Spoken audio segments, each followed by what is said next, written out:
Hello friends, today நம்ம basics about hydraulic power pack பத்தி பார்க்க போறோம். இதுவரை நம்மளோட மெக்கானிக்கல் ஸ்காலர் சேனலை சப்ஸ்கிரைப் பண்ணலனா மறக்காம சப்ஸ்கிரைப் பண்ணுங்க. வாங்க டுடேஸ் டாபிக்ல போகலாம். Basics about hydraulic power pack.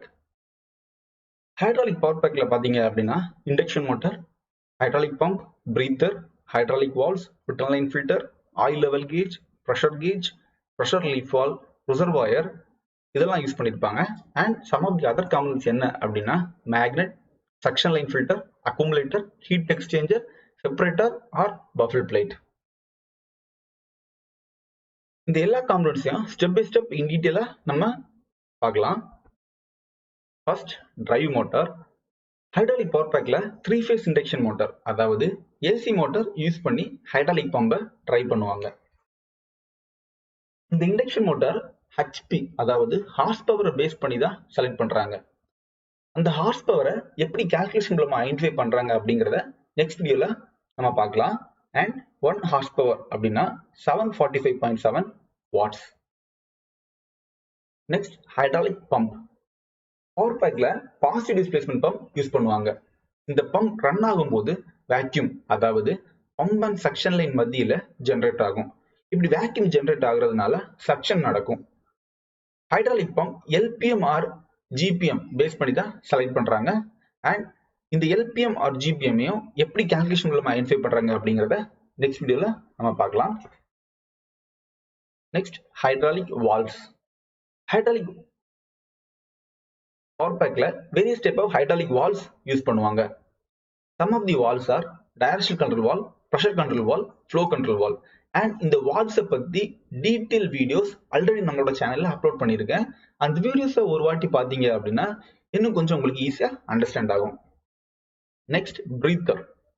One of the most important component இந்த ஹைட்ராலிக் பவர் பேக் பிரீத்தர் தான். ஏன் அப்படின்னா பம்ப் ரன் ஆகும்போது வேக்யூம் ஜெனரேட் ஆகும், அது மூலமா சக்ஷன் நடக்கும். அப்படி சக்ஷன் நடக்கும்போது ஆயில் லெவல் பவர் பேக்ல ரெடியூஸ் ஆகும். அப்படி ரெடியூஸ் ஆகும்போது அந்த எம்டி ஸ்பேஸை ஃபில் பண்றதுக்கு அட்மாஸ்பியரிக் ஏர் இந்த பிரீத்தர் வழியா தான் உள்ள வரும். இந்த பிரீத்தர் இல்லைன்னா பம்ப்ல கேவிடேஷன் ஃபார்ம் ஆகும் அண்ட் சக்ஷன் நடக்காது. Next oil level gauge. ரிசர்வாயர்ல எவ்வளவு ஆயில் பிரசன்ட் ஆயிருக்கு அப்படிங்கறத இந்த ஆயில் லெவல் கேஜ் மூலமா நம்ம ஐடென்டிஃபை பண்ணலாம். அண்ட் ஃப்ரீக்வென்ட்லி இந்த ஆயில் லெவல் கேஜை நம்ம மானிட்டர் பண்ணிட்டு இருக்கிறது ரொம்ப நல்லது. And pressure gauge. ஹைட்ராலிக் சிஸ்டம்ல எவ்வளவு ப்ரெஷர் இருக்கிறது அப்படிங்கறத நம்ம இந்த ப்ரெஷர் கேஜ் மூலமா ஐடென்டிஃபை பண்ணலாம். அண்ட் ப்ரெஷரை நம்மளால அட்ஜஸ்ட் பண்ண முடியும். இந்த ப்ரெஷர் கேஜ் மூலமா நோட்டீஸ் பண்ணி ப்ரெஷர் நம்மளால அட்ஜஸ்ட் பண்ண முடியும். Return line filter. ஹைட்ராலிக் சிஸ்டம்ல இருந்து எக்ஸிட் ஆகிற ஆயில் ரிட்டர்ன் லைன் ஃபில்டர் மூலமா தான் வெளியே வரும். அப்படி வெளியே வரும்போது அந்த ஆயில்ல ஏதாச்சும் வியர் பார்ட்டிகிள்ஸ் பிரசன்ட் இருக்கலாம். அந்த வியர் பார்ட்டிகிள்ஸ் ஆயில கண்டாமினேஷன் பண்ணக்கூடாது அப்படிங்கிறதுக்காக தான் ரிட்டர்ன் லைன் ஃபில்டர் யூஸ் பண்றாங்க. இந்த ஃபில்டர் ஃப்ரீக்வெண்டா நம்ம கிளீன் பண்றது ரொம்ப நல்லது. And suction line filter. Power பேக்ல இருக்கிற கண்டாமினேட்டட் ஆயில் பம்புக்குள்ள என்ட்ராக கூடாது அப்படிங்கிறதுக்காக சக்ஷன் லைன் ஃபில்டர் சக்ஷன் லைன்ல கொடுத்திருப்பாங்க. அண்ட் இந்த ஃபில்டரையும் நம்ம ஃப்ரீக்வெண்டா கிளீன் பண்றது மூலமா மேஜர் பிரேக் டவுன்ஸை நம்மளால அவாய்ட் பண்ண முடியும். மேக்னெட். ஆயில இருக்கிற மெட்டல் பார்ட்டிகிள்ஸை அட்ராக்ட் பண்றதுக்கு மேக்னெட் கொடுத்திருப்பாங்க. அண்ட் இந்த மேக்னெட் ரிசர்வாயரோட பாட்டம் சைட்ல ஃபிக்ஸ் பண்ணிருப்பாங்க. Heat exchanger.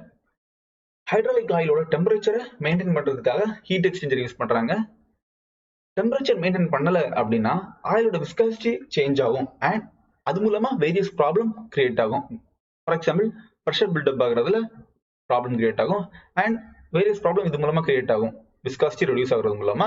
அதனால ஹீட் எக்ஸ்சேஞ்சர் மேக்ஸிமம் எல்லா ஹைட்ராலிக் பவர் பேக்லயும் யூஸ் பண்ணிருப்பாங்க. அக்குமுலேட்டர். அக்குமுலேட்டர் ஒரு எனர்ஜி ஸ்டோரேஜ் டிவைஸ். அதாவது ஹைட்ராலிக் லைன்ல எப்போ நமக்கு ப்ரெஷர் டிராப் ஆகுதோ அந்த டைம்ல அக்குமுலேட்டர்ல பிரசன்ட் இருக்கிற ப்ரெஷரைஸ்ட் ஆயில் அந்த ப்ரெஷர் டிராப்பை காம்பன்சேஷன் பண்ணும். அதுக்காக தான் அக்குமுலேட்டர் ஹைட்ராலிக் சர்க்யூட்ஸ்ல யூஸ் பண்றாங்க. Separator or baffle plate. இந்த separator or baffle plate suction and return லைன்ல பிரசன்ட் ஆயிருக்கும்.